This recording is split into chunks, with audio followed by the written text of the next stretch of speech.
सभी साथियों को नमस्कार। पिछली साल यूपीएससी पे काफ़ी आक्षेप लगे सर्टिफिकेट को लेके।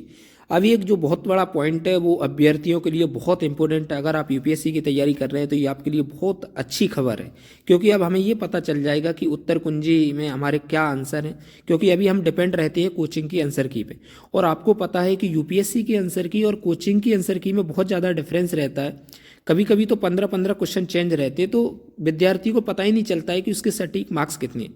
तो शायद अब यूपीएससी को प्रीलिम्स के बाद उत्तर कुंजी अपनी जारी करनी पड़े, क्योंकि सुप्रीम कोर्ट में याचिका लग गई है और सुप्रीम कोर्ट ने सकारात्मक रवैया अपनाया है। इसमें यूपीएससी ने न्याय मित्र की जो नियुक्ति है वो कर दी गई है। इस खबर को डिटेल से पढ़ते हैं, जिसमें आपको सारी बातें समझ में आएंगी। सबसे पहले देखिए द इंडियन एक्सप्रेस में ये आई है खबर। क्या आई है देखते हैं। यूपीएससी सीएसई यानी सिविल सर्विस में उत्तर कुंजी और अंकों के खुलासों पर याचिका की जांच के लिए सुप्रीम कोर्ट ने सलाहकार की मदद मांगी है। इसमें देखते हैं, सुनवाई के दौरान 17 यूपीएससी अभ्यर्थियों की ओर से वरिष्ठ अधिवक्ता कपिल सिब्बल, आपको पता है कि जाने माने वकील हैं कपिल सिब्बल, उन्होंने ये विवरण खुलासा किया है कि यूपीएससी की आचरण में पारदर्शिता का अभाव है। वो सारी चीज़ें आगे देखते हैं। उच्चतम न्यायालय यानी सुप्रीम कोर्ट ने सिविल सेवा अभ्यर्थियों की उस याचिका पर सहायता के लिए न्याय मित्र की नियुक्ति कर दी गई है। आपको बता दूं न्याय मित्र क्या होता है। वो यूपीएससी को मतलब सुप्रीम कोर्ट को बताएगा कि इसमें क्या क्या प्रावधान किया जा सकता है और इसको क्या किया जा सकता है। ऐसा इस संबंध में ये न्याय मित्र सारी सलाह किसको देगा, सुप्रीम कोर्ट को देगा।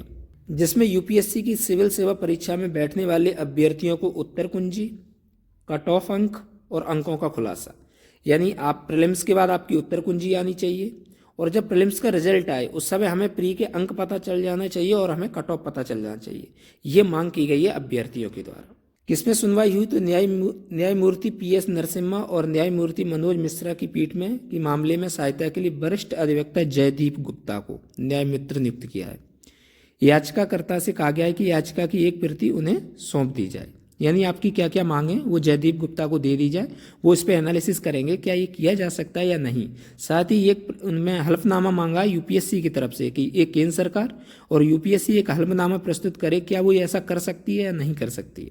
15 जनवरी को अपने आदेश में कहा कि हमने अदालत में मौजूदा वरिष्ठ अधिवक्ता जयदीप गुप्ता से इस मामले में न्याय मित्र के रूप में अदालत की सहायता के अनुरोध किया है, जिसे श्री गुप्ता ने विनम्रता पूर्वक स्वीकार कर लिया है। फिर उसके बाद ये सारी चीज़ें कही गई है कि कैसे कैसे खुलासा होना चाहिए, यूपीएससी आखिर क्यों नहीं बता रहा है, और सारे जितने भी आईआईटी बड़े बड़े एग्जाम होते हैं उनमें भी सारी उत्तर कुंजी आती है, कट ऑफ मार्क्स आते हैं, नंबर पता चलते हैं। यूपीएससी ऐसी पारदर्शिता क्यों नहीं अपनाना चाहता, इससे क्या प्रॉब्लम हो जाएगी, वो सारी खबर है। मैं इसको स्क्रॉल करके आप एक बार पढ़ते जाइए, अगर आपको पढ़ना है। मैं स्क्रॉल कर देता हूँ इसको।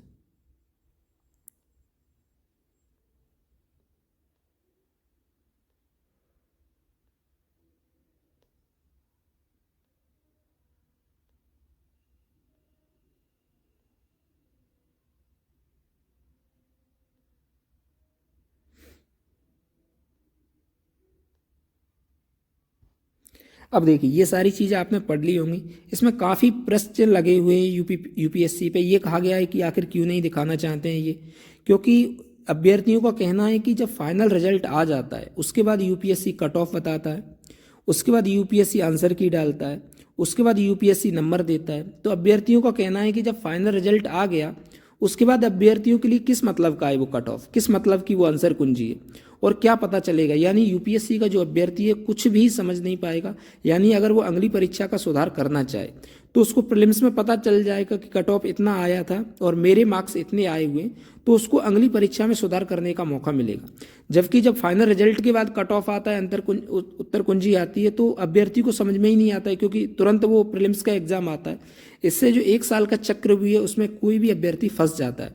इसलिए अभ्यर्थियों ने मांग की है कि प्रीलिम्स के बाद ये तुरंत सारी चीज़ें की जाएं, ताकि वो अपना सुधार कर सके कि वो कहाँ कमी रह रही है और कितने नंबरों से वो पीछे रह गया है, और उससे कितने आगे जो लड़के थे वो इसको क्वालिफाई कर गए। तो वो यूपीएससी का जो अभ्यर्थी होगा वो इसमें सुधार कर सकेगा। आपका क्या कहना है, क्या ऐसा होना चाहिए या नहीं, आप कमेंट जरूर दीजिएगा। आगे जो भी अपडेट होगी मैं ज़रूर बताऊँगा। और सबसे इम्पोर्टेंट है कि अगली सुनवाई 4 फरवरी को, ये भी बता देता हूँ। 4 फरवरी को जो भी अपडेट होगा मैं आपको ये सारी चीज़ें बता दूंगा। तो बहुत बहुत धन्यवाद दोस्तों। जय हिंद, जय भारत।